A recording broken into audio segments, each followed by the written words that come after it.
La guerre du Golfe, 1990-1991, vers un nouvel ordre mondial. Du Golfe se déroule dans un contexte favorable au multilatéralisme. Le monde est soumis à la suprématie américaine. Après la disparition de l'URSS en décembre 1991, les États-Unis sont l'unique superpuissance à disposer d'une force de projection à l'échelle de la planète. Ils concentrent 45% des moyens militaires et dominent l'économie mondiale. D'autre part, l'Irak de Saddam Hussein sort d'une guerre contre l'Iran où il se retrouve criblé de dettes et les tensions montent au sein de la société. La majeure partie de ces dettes est détenue par l'Arabie Saoudite et le Koweït. Alors, Hussein s'oriente vers ce dernier qui possède une quantité importante de ressources pétrolières et les revendique comme un territoire irakien.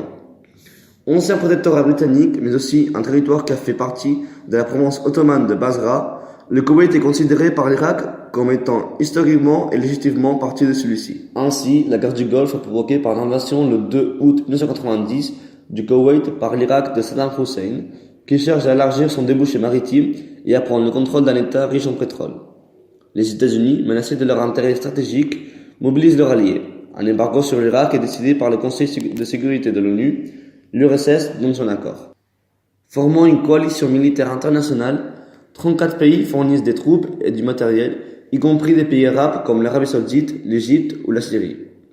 L'opération Tempête du désert, lancée le 17 janvier 1991, ce commandement américain mais sous le mandat de l'ONU, est la première opération militaire décidée par le Conseil de sécurité depuis 1950.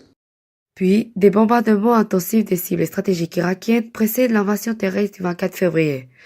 La victoire de la coalition est rapide en raison de la disproportion des forces. Saddam Hussein est toutefois laissé au pouvoir, avec les moyens de réprimer les révoltes chiites et kurdes. Sans réaction de la coalition, dont l'intervention était pourtant à l'origine du soulèvement. De plus, l'ONU obtient l'engagement irakien de supprimer toute arme de destruction massive. Ainsi, en quoi la guerre du Golfe symbolise-t-elle le nouvel ordre international né de la fin de la guerre froide? Cette guerre devient le premier acte d'un nouvel ordre mondial. Un concept géopolitique forgé par le président George Bush en septembre 1990, qui dessine la mise en place d'un monde unipolaire organisé par les États-Unis. La guerre du Golfe a montré la rapidité et l'efficacité de la mobilisation internationale lorsque des enjeux vitaux, comme l'équilibre de la première région productrice de pétrole, sont concernés. Le président George Bush déclare vouloir privilégier une gestion collective les grandes questions internationales, même s'il réserve aux États-Unis un rôle prépondérant. D'autre part, les États-Unis ont affirmé leur hyperpuissance, alliant force militaire, maîtrise du renseignement et capacité à façonner l'opinion mondiale.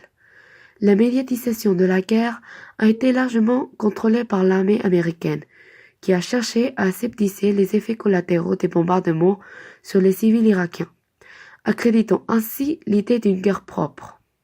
Enfin, à partir de 1991, l'ONU, profitant d'un consensus inédit au sein du Conseil de sécurité, promeut le multilatéralisme dans la gestion du monde de l'après-guerre froide et multiplie les opérations du maintien de la paix. 20 nouvelles opérations sont lancées entre 1989 et 1994. Cependant, le monde reste incertain. Les moyens d'action de l'ONU restent toutefois limités. Elle est tributaire des États membres pour former ses contingents des casques bleus et pour le financement de ces interventions. Les missions de paix sont nombreuses, mais ce cantonnement souvent a un rôle humanitaire. Par ailleurs, la prolifération des armes de destruction massive rend le monde plus instable. Nous pouvons conclure donc que la guerre du Golfe a relevé le nouveau rôle de l'ONU dans la gestion des relations internationales et l'hégémonie américaine dans un monde unipolaire.